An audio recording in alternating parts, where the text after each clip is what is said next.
You need to bring together a fairly diverse group of people, and that will be, the people in the target group, the client, like the management or proprietor. You also need to do it within DUR guidelines, and you also need to do it within your own institution's guidelines.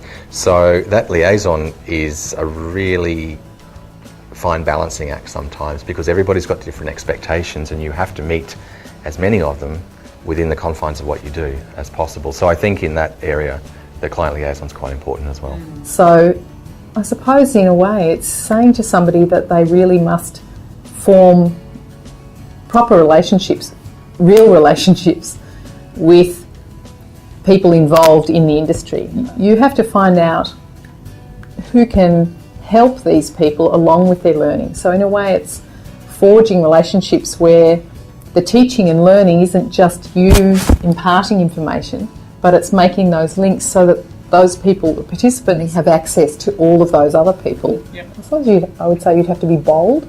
Mm-hmm. You have to be able to walk up to managers, all different people, and introduce yourself, help form relationships. You get that feedback from the guys, is this all right? How are you finding this? And they're comfortable and they know that you're learning, they're learning, and you're sharing that. When we go into a remote community to do a well project, we actually, there's quite a lot of cultural protocols and setup that we have to do to make sure that we're welcome in that community knows what they're there for, and that includes the council and perhaps the elders of the community and some of the key people, and we really need to set that up before we do anything, so we have their support. And usually the council or the CDP scheme will be the employer, so we've got their support as well. And because CDP is now connected to Job Services Australia, we also need to connect with them. So we're very much working with those stakeholders in the community when we go to remote places.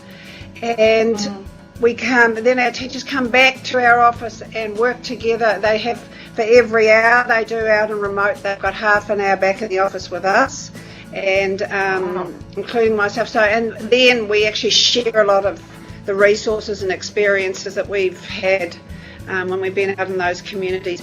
It's very much the learner partner in remote communities, because we will know very little about their specific culture that we're working with unless we've been there a long time, and then we become part of their community, even in a fly in and fly out basis. But because it's very much a partnership sharing arrangement, we learn a lot about their community and their culture, and they take some of our other world learning, our mainstream learning opportunities. No, they don't have ownership of the learning environment.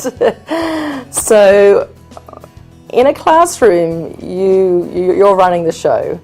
In a workplace, you are competing with lots of other different activities going on in the workplace, and often people aren't aware of the WELL program. Mm-hmm. The management might be aware, but if that hasn't been, you have to, I think, educate other managers or supervisors about WELL programs, because often you'll set up a meeting and you'll set up a session and then something happens in the workplace and that has to be cancelled, so you have to find other arrangements. Because I think it's very important that we are not seen to be the school teacher type of person, and it's not, because people who need support may be sensitive for all sorts of reasons, as we know, so we need to make sure that we give them appropriate support and use, we talk about adult learning principles, but I think we also need to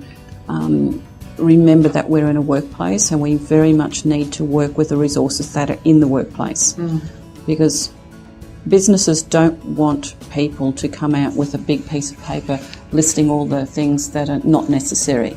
They're in business and they want people to develop skills according to the skill sets that they do need to achieve, the business needs, really.